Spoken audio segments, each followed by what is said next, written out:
Chapter 6. Now on a Sabbath he was passing through grain fields, and his disciples were plucking and eating the heads of grain, rubbing them with their hands. At this some of the Pharisees said, "Why are you doing what is not lawful on the Sabbath?" But in reply Jesus said to them, Have you never read what David did when he and the men with him were hungry? How he entered into the house of God and received the loaves of presentation and ate and gave some to the men with him, which it is not lawful for anyone to eat, but for the priests only. Then he said to them, The Son of Man is Lord of the Sabbath. On another Sabbath he entered the synagogue and began teaching. And a man was there whose right hand was withered.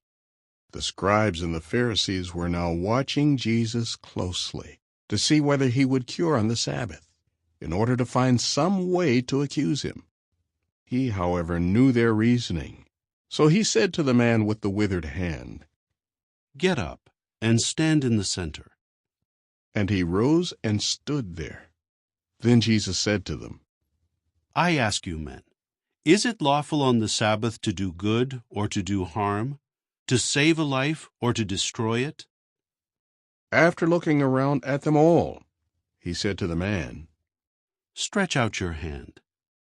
He did so, and his hand was restored.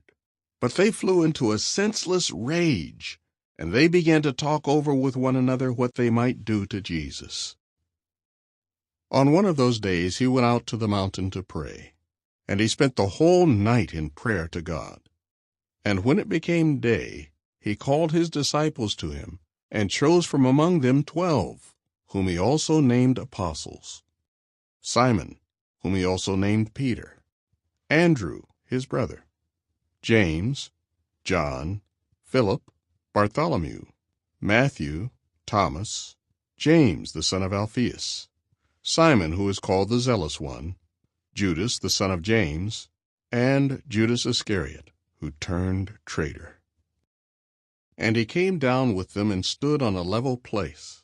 And there was a large crowd of his disciples, and a great multitude of people from all Judea and Jerusalem, and the coastal region of Tyre and Sidon, who came to hear him and to be healed of their sicknesses. Even those troubled with unclean spirits were cured. And all the crowd were seeking to touch him, because power was going out of him and healing them all.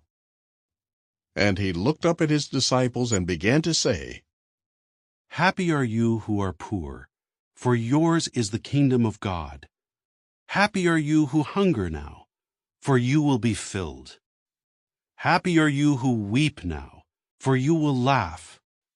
Happy are you whenever men hate you, and when they exclude you and reproach you, and denounce your name as wicked for the sake of the Son of Man. Rejoice in that day, and leap for joy.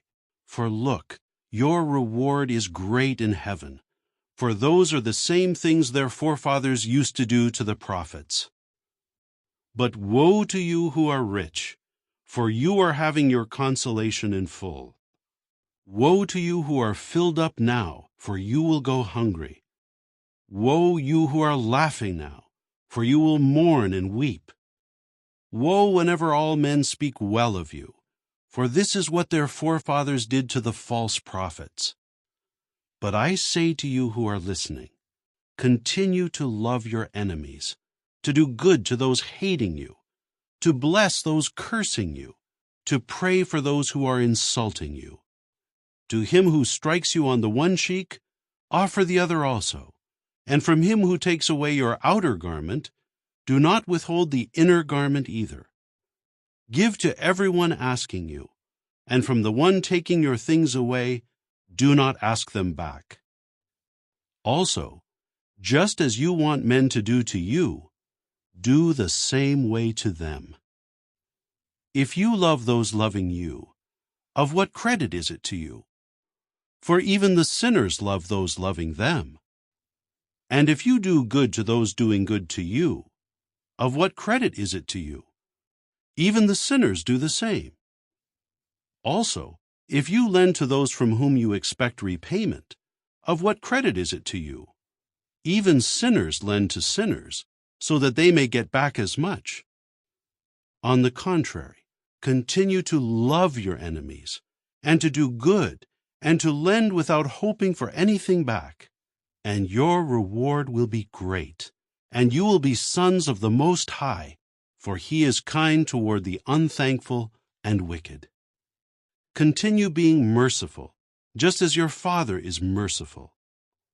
Moreover, stop judging, and you will by no means be judged, and stop condemning, and you will by no means be condemned.